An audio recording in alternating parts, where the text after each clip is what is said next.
Okay, so we're not full enough yet for me to turn the pumps back on.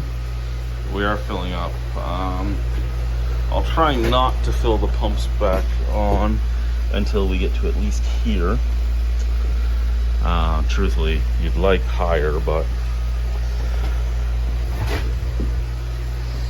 it's a very slow fill. Did find out that the KFC did clean their rationale oven last night, so that's what it was. The solenoid on the drain didn't close. So I'm gonna go put a ticket in for that. And yeah. All right, it's cargo day. Wilbert's already loaded up and gone. We're just waiting for Renee to get his stuff off the plane because he has some loader blades, and we're already almost fully stocked. We actually just have a skid and some bed frames left, and then all's said and done. So yeah, we're just waiting for Renee to finish, and then we'll back up. So it's extra plane day today, and Air Tindy's coming. Dash 7 from Air Tindy in the Yukon. Northwest Territory, sorry, you're right. They did just radio while we were moving the ramp that they were approaching the ramp, approaching the runway. So they should be coming down soon.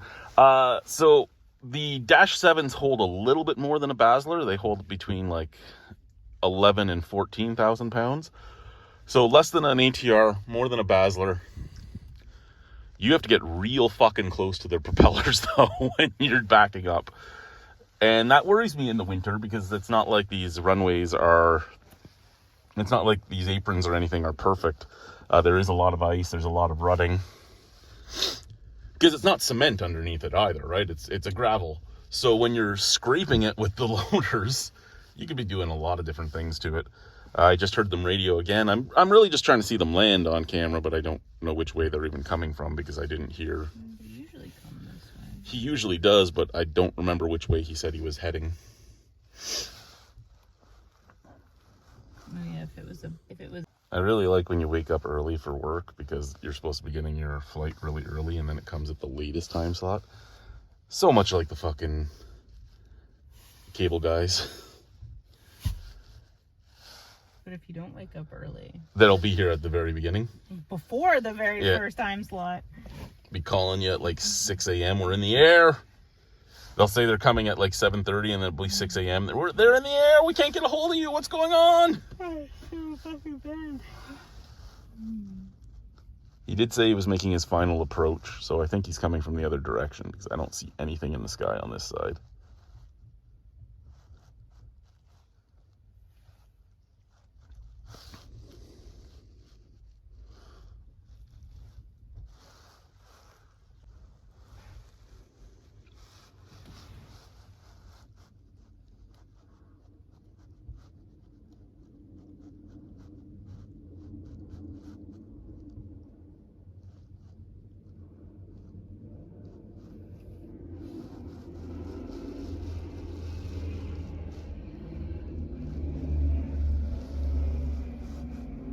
A much more graceful land than the Basler. What, the Basler, it like bounces? It goes back and forth. Just a lot. Well, it's because the Basler just has the two front wheels, right? And the two front wheels touch, and then all that's on the tail is that little wheel to keep the tail from dragging. So you land, and you got to try and keep those wheels down and slow down at a slow enough pace that wheel doesn't slam into the ground. Where these guys have flat landing gear, just like the ATR, so they land and they're like, ooh, yeah, look at this. So they're just turning around. They'll come up here like usual.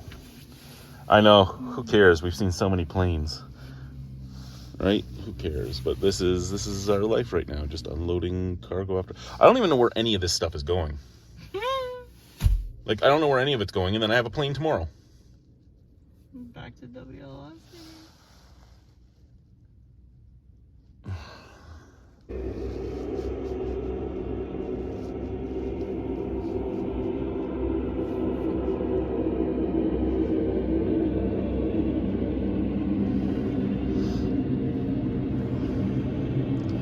So these guys, if the weight is right, they can hold 18 skids. But again, only like 12,000, 14,000 pounds. So that's usually only, with the way our company likes to stock skids, that's usually only 10 to 14 skids. But you see that propeller there that is very, very close to us. The door is right at the G. How the fuck do they want us to turn the fuck around? Well, that is a question, since he came right over here. Wilbert's first anyway. Wilbert can figure it out. Oh, I better back the fuck up because Wilbert ain't getting out of this.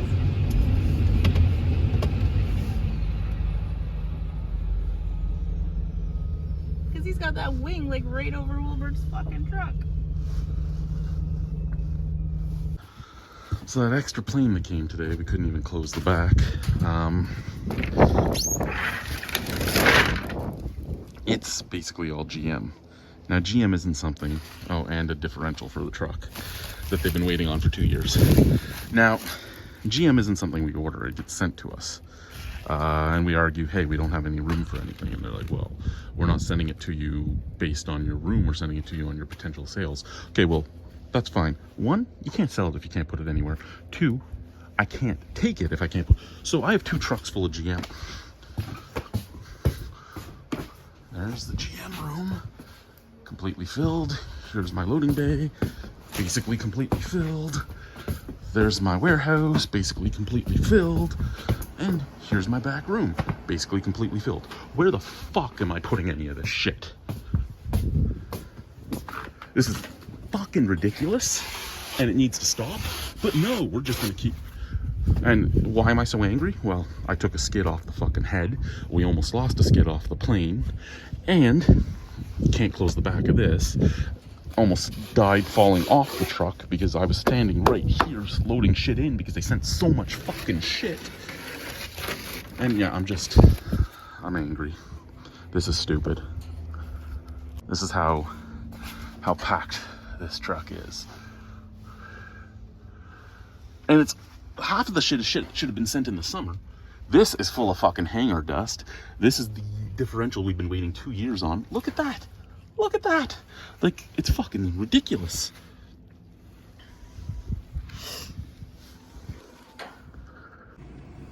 Can you see the tired in my eyes? So yesterday we had very early freight at Dash 7. Today's our normal freight day. We're getting another Dash 7, and it's going to be here between 8 a.m. and 10 a.m. So I had to come in very early again to finish my orders that I couldn't finish yesterday because of my call with my kids. I'm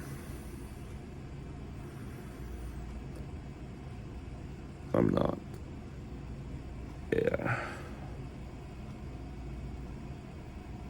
It's a good thing I have a beard because I think this job has aged me huge. And like I said, it's not a dig at the job. There is pros and cons to the job, and there is pros and cons to each different community you can get put in.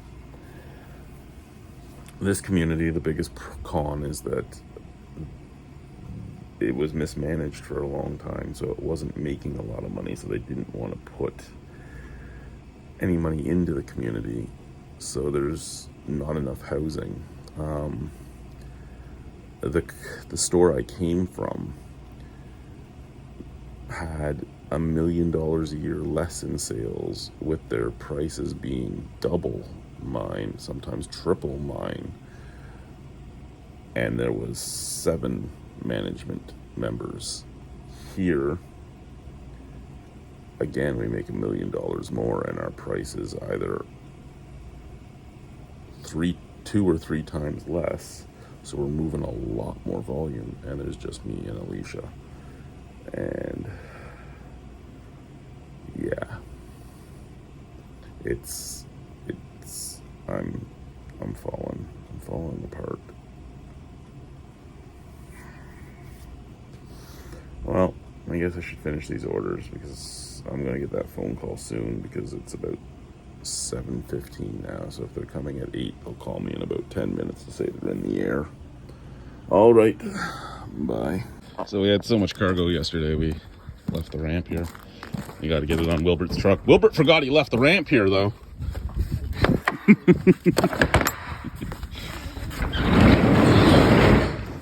Oh yeah, I was supposed to sweep that off. Well,